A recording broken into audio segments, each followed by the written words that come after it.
Hello, and welcome to another episode of Missing in the Midwest, the series where we try to explain the unexplained, where we revisit open cold cases of individuals who have gone missing or unaccounted for in our nation's Midwest. I am Hines, and I will be your host for today's episode, where we will be analyzing the cold case known as the Springfield Three.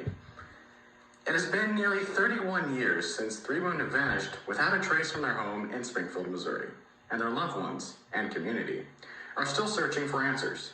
Nicknamed the Springfield Three, the women's disappearances have stumped investigators for more than 3 decades, but authorities are still asking the public for any information that would help solve the mystery that has shaken the Missouri town.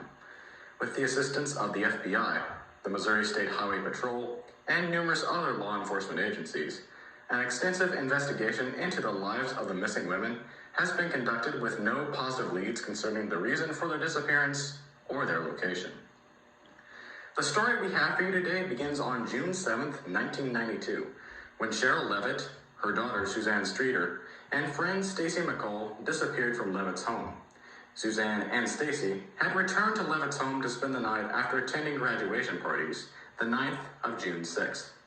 The three women had not been heard from or seen since. All of their personal belongings, including cars and purses, were left behind.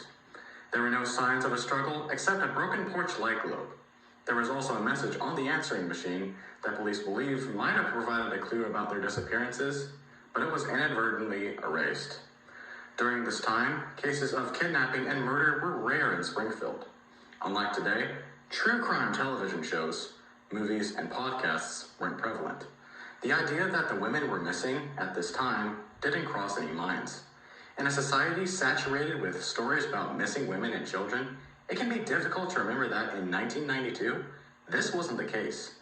Folks didn't think they were tampering with a potential crime scene as they scoured each bathroom, listened to messages on the answering machine, and even made coffee in the kitchen. Streeter and McCall graduated from Kickapoo High School on June 6, 1992.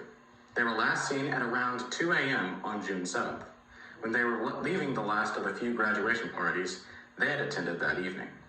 The pair had planned to spend the night at their friend Janelle Kirby's house, but when they decided Kirby's house was too crowded, they instead left to go to Streeter's, and thus Levitt's, home on 1717 East Delmar Street, to retire for the night. It is assumed they arrived because their clothing, jewelry, purses, and vehicles were all present at the house the very next day. Levitt was last heard at approximately 11:15 p.m. on June 6th when she spoke to a friend on the phone. The following day around 9 a.m., Kirby and her boyfriend visited the house after Streeter and McCall failed to show up at their home. They had planned to spend the day at a water park and were supposed to leave from the Kirby's residence. Upon arrival, Kirby found the home's front door unlocked and entered, but found no sign of Streeter, McCall, or Levitt, although each of the women's cars were parked outside. She also reported to the police that the glass lampshade on the porch light was shattered, though the light bulb itself was intact. Kirby's boyfriend innocently helped her sweep the broken glass off the porch, which police later determined may have destroyed potential evidence. Inside the house, Kirby found Levitt and Streeter's dog, a Yorkshire Terrier named Cinnamon, who appeared agitated. Several hours later, Nicole's mother, Janice, also visited the house as her daughter failed to answer her calls. Janice frantically called police from the home's telephone to report the three women missing. After placing the call, while checking the phone's answering machine, she listened to what she described as a strange message, but it was inadvertently erased from the tape. Police were very interested in the call and believe it may have contained a possible clue. McCall's parents contacted the police in reference to their daughter's disappearance from Levitt's home more than 16 hours after the women were last seen, and other worried friends and family called and visited the house the following day. Police later estimated that the crime scene had been corrupted by 10 to 20 people who visited Levitt's house. The first week of the women's disappearance was unlike any other for local law enforcement and news organizations. Within 2 days, the case received national attention when CBS's 48 Hours, a program investigating crime and justice cases, featured the case in an episode. The FBI was called onto the case Tuesday, June 9th, just days after the women's disappearance. By Wednesday, June 10th, more than 20,000 missing persons posters were hung throughout Springfield. Some of these posters remain in storefronts today. As days turn into weeks and weeks into months, tips continue to stream in. The case remains unsolved as of March 2024, in spite of the nearly 5,000 tips from the public. Today, we have with us Sergeant Jason Trammell of the Missouri State Highway Patrol to just offer some insight into missing individuals' investigations and how things have changed from 1992 to today in handling these sorts of cases. Welcome, Mr. Trammell. So, Mr. Trammell, when you get a report of a missing person, what are some of the first things you do to start that investigation? First of all, we need to secure the area of the last place or area that they were seen. Secondly, we try to interview anyone who has had contact with the person within the last 24 to 48 hours. Then we need to check for personal belongings, see what is missing, analyze vehicles and homes for anything that doesn't look right. So from there, what are things that don't really seem right from an investigatory standpoint? Well, for one thing, if the person was an orderly person, if the house is in disarray, that leads to, perhaps wrongdoing had occurred.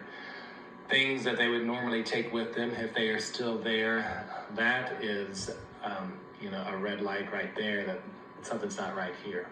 Okay. So another thing, how long does a person have to be missing before it becomes a full-scale investigation? An investigation can begin immediately. There is no time limit in Missouri. A welfare check on an individual can be done at any time at the request of family and friends. Used to, you had to be gone for 24 hours for an investigation again, but now it can begin immediately. Oh, okay. Well, with regard to the Springfield's 3 missing women case, which you probably are aware of, what are some of the things you feel possibly would have helped the investigators have some leads there? For one thing, the crime scene was contaminated before the women were reported missing. They had been gone for over a day before it was even reported.